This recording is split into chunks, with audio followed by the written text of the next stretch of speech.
Assalamualaikum warahmatullahi wabarakatuh. Perkenalkan, nama saya Sylvia dengan NIM 402200206 dari jurusan Perbankan Syariah I yang akan mereview jurnal dengan judul Membangun Sistem Informasi Keuangan Syariah Berdasarkan Kebijakan Manajemen yang ditulis oleh Izzati Al-Smadi dan Muhammad Zaraul. Jurnal dari Universitas Raja Saud, Prodi Ilmu Komputer dan Informasi.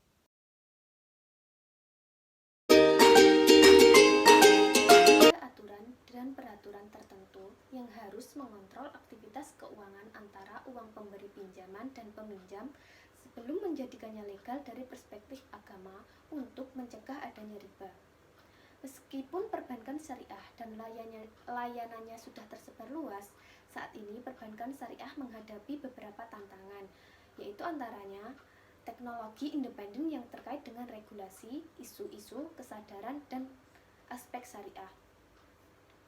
Salah satu tantangan terbesar dalam meluncurkan bank Islam memiliki akses ke dewan syariah independen dan aktif yang mapan. Namun, sementara ini proses dapat ditingkatkan dengan cepat dengan memanfaatkan yang sudah ada. Selanjutnya, tantangan yang kedua yaitu terkait dengan perbedaan pendapat agama, khususnya terkait dengan beberapa transaksi dan apakah mereka legal secara agama atau tidak dan bagaimana aturan tersebut dapat diterapkan ke kasus yang nyata. Dapat dicontohkan sebagai diterimanya pendapat yang bertentangan dari para ulama yang berbeda. Selanjutnya yaitu tantangan yang ketiga, terkait dengan teknis penerapan atau penegakan aturan syariah di lembaga keuangan sehari-hari. Dari beberapa tantangan tersebut, di sini peneliti berfokus pada tantangan teknis yang terakhir, yaitu sebuah informasi sistem diusulkan yang kemudian diharapkan mampu menangani ketiga kendala atau tantangan tersebut untuk menjadi solusi yang baik. Dalam jurnal yang telah saya review ini, si peneliti mengusulkan penggunaan XICML atau bahasa markup kontrol akses yang diperluas dari Komite OASIS 2013 untuk menegakkan aturan syariah di sektor perbankan. Apa sih XICML itu? XICML yaitu standar untuk kebijakan kontrol akses implementasi dan manajemen.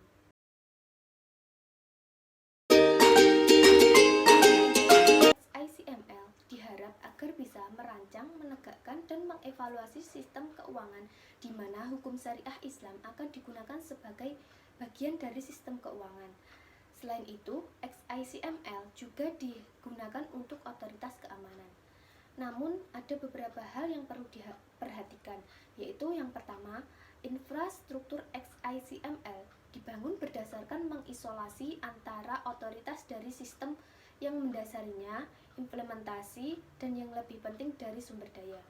Yang kedua, yaitu aturan otoritas yang lebih rumit yang perlu diperiksa pada beberapa kriteria dapat juga diterapkan pada pendekatan yang sama. Yang ketiga, yaitu aturan otoritas diabstraksikan agar mudah digunakan kembali, dimodifikasi, dihapus, dan lain sebagainya. Yang terakhir yaitu seperti yang akan ditunjukkan nanti, XICML memiliki banyak komponen dan implementasi menggunakan komersial dan terbuka arsitektur sumber kebijakan yang kemudian dapat dengan mudah diuji sebelum diimplementasikan.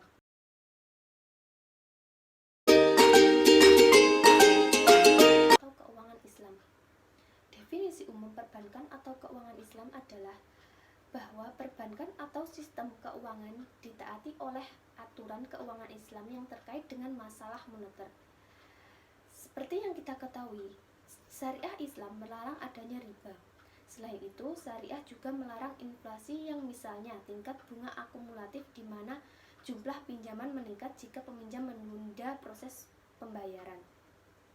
Nah, maka dari itu di sini perbankan syariah sebagai penyalur dana dan penghimpun dana dari masyarakat menyediakan akad-akad diantaranya yaitu akad tijarah dan akad tabaruk.